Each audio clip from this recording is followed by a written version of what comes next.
Okay, so this one came from 251 who says, Phil, I'm very excited to see the custom G&L. He's talking about my custom G&L that they're making. Since I'm a lefty, I'm curious about their customs, but their website is 20 years old, LOL. This is very outdated website. This is true. Yep. Kiesel has a better experience. Yeah, well, Kiesel, to give you a reference, Kiesel spends $1 million a year on their website. So, if that doesn't impress anyone, then you just don't know what this industry spends for things.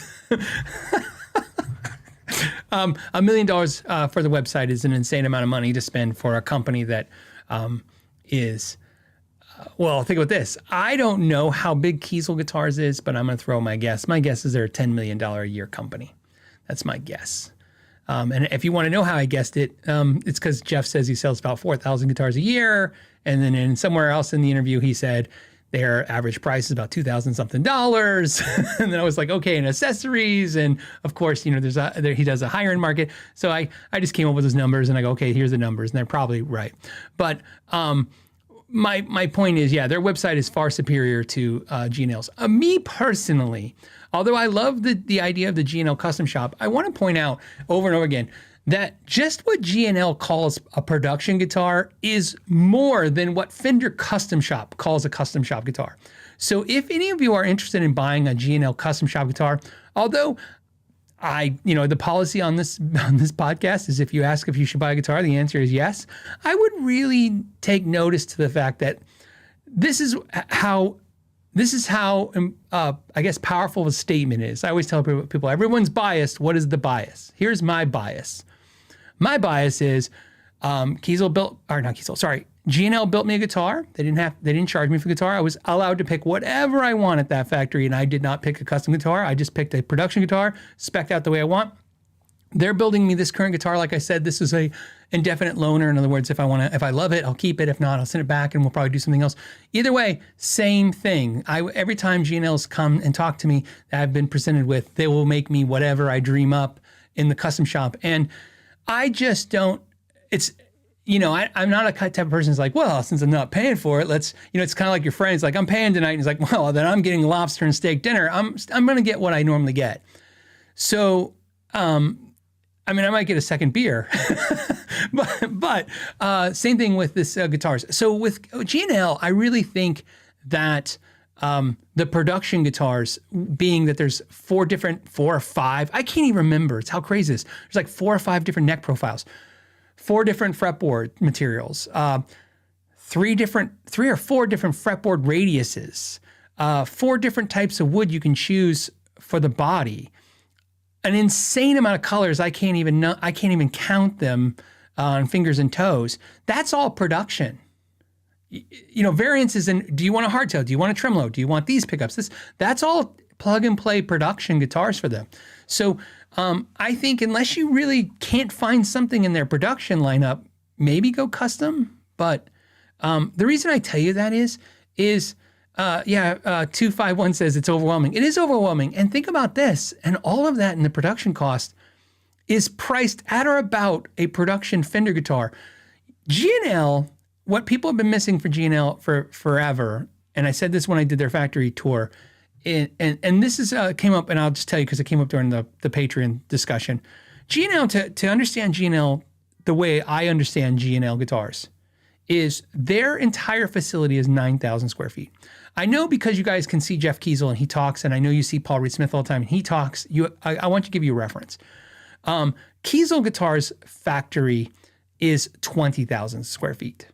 Kiesel has about 60 employees. I think Paul Reed Smith has 400 employees. I can't remember now. Okay.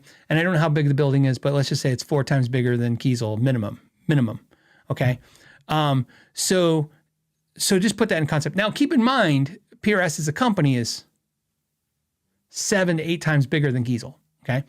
So I want you just for reference. So PRS is like an $80 million, $90 million a year company. Kiesel, in my approximation, is about a $10 million company. More importantly, you have 60 employees at Kiesel in a 20,000 foot factory. G&L is about a 9,000 square foot factory. And I would bet you, I'm just to be safe, half the employees of Kiesel. So 30 people. So the reference of size and how many guitars are coming out of there.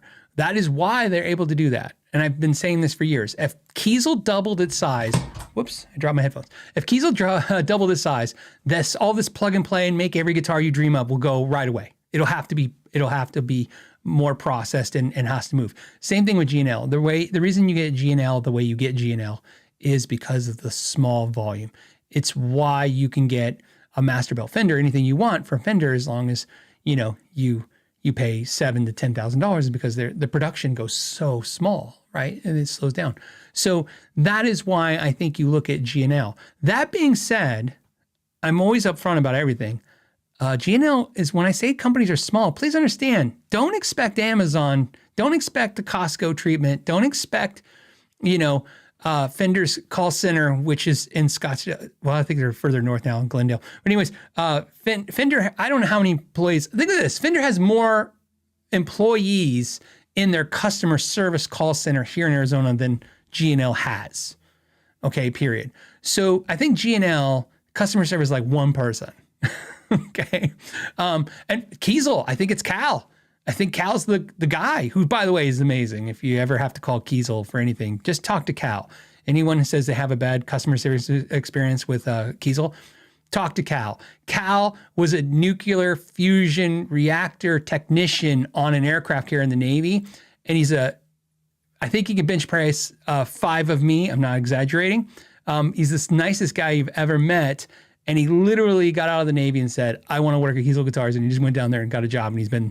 And I've never seen him not smile. So if you call and you talk to Cal, I just want you to know 2 things. 1, he's super awesome. And 2, he used to work on nuclear reactors in the Navy, and he can bench press an insane amount of, insane. Okay. So that's who you talk to. You talk to Cal. But my point is, if Cal's on a call, you're going to wait. And if that bothers you, don't do it. So I get it all the time from customers like, oh, G&L, they're slow. Yeah, because there's like 4 people doing what 20 people need to do because they're a small company. So it's not excusing that. I'm explaining it. So you can get more for less. It's that, what's that stupid, I forget what it's called. Somebody will know. It's that chart. It's like you can have good and fast, but you can't have, right? Cheap. You can have cheap and good, but you can't have fast. Think of it that way. If you want a G&L, you can get a G&L that's as good, if not, in my opinion, maybe better than Fender Custom Shop for the price of Fender production, made on pretty much the same machines that made the original Fenders. But it's going to be slower. There's going to be hiccups. There's going to be miscommunications. It's just going to it's going to happen. So, and same thing with Kiesel. And you just be aware of that stuff.